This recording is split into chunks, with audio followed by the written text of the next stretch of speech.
Xavier, y a-t-il quelque chose qui vous a frappé dans l'expérience interreligieuse de Saint Louis? Trois choses. La première, c'est l'estime de Saint Louis pour les musulmans qu'il a rencontrés. Il appelle les Sarrasins, mais qui discret et circonspect, dit-il, dans l'un de ses écrits. Et donc on sent un regard d'estime sur le plan humain, sur le plan anthropologique. Le deuxième point, c'est le désir qui anime Saint Louis, attaché à sa foi en Jésus-Christ, de sauver les âmes. Et donc son désir de sauver aussi les musulmans qu'il rencontre et de leur annoncer le Christ. Et puis le troisième point, qui est un contexte très différent du nôtre, qui est un contexte belliqueux, un contexte de croisade. Même pour sauver les âmes, il faut prendre les armes. Cela me paraît assez loin du conseil évangélique de Jésus à ses disciples quand ils sont proches d'un village de Samaritains et que Jésus demande à ses disciples de ne pas avoir une pensée mauvaise vis-à-vis des Samaritains simplement parce qu'ils ont refusé de l'accueillir lui. Puisqu'il y a une telle différence de contexte, pourriez-vous nous dire un mot du contexte interreligieux à l'échelle mondiale et dans notre diocèse des Yvelines? Alors, quelques chiffres. Aujourd'hui, 2,2 milliards de chrétiens dans le monde, 1,4 milliard de musulmans dans le monde. Donc, à nous deux, nos deux religions représentent la moitié de l'humanité. Et donc, il y a un enjeu de paix pour le monde, d'essayer de s'accorder, de se comprendre, au moins de vivre en paix ensemble.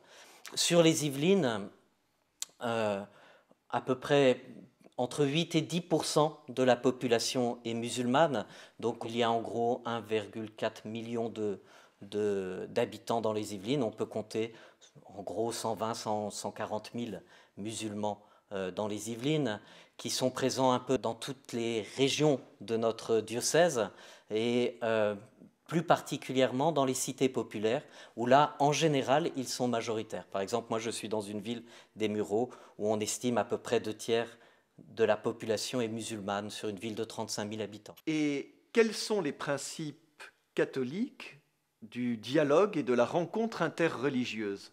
La base, c'est notre foi en Jésus-Christ.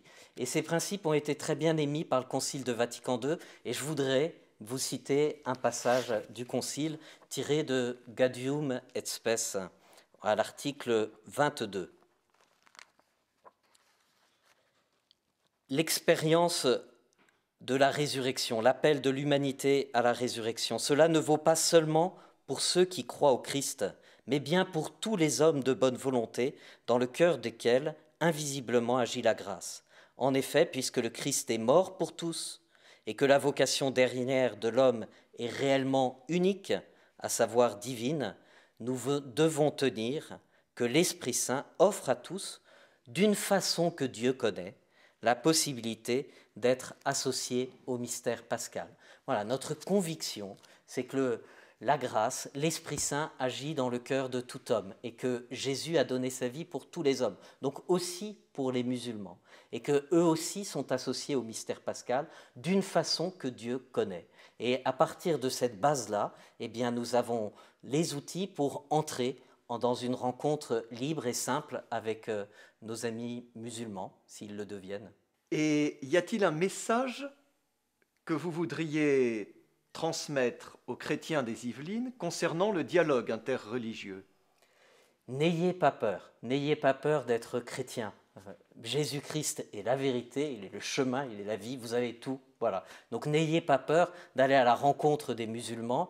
Dans vos dialogues avec les musulmans, n'ayez pas peur de leur parler de Jésus. Il est votre sauveur, il est le leur aussi. Et les musulmans sont souvent assez réceptifs quand les chrétiens leur parlent de Jésus, plus que quand les chrétiens leur parlent de morale ou de théories diverses et variées.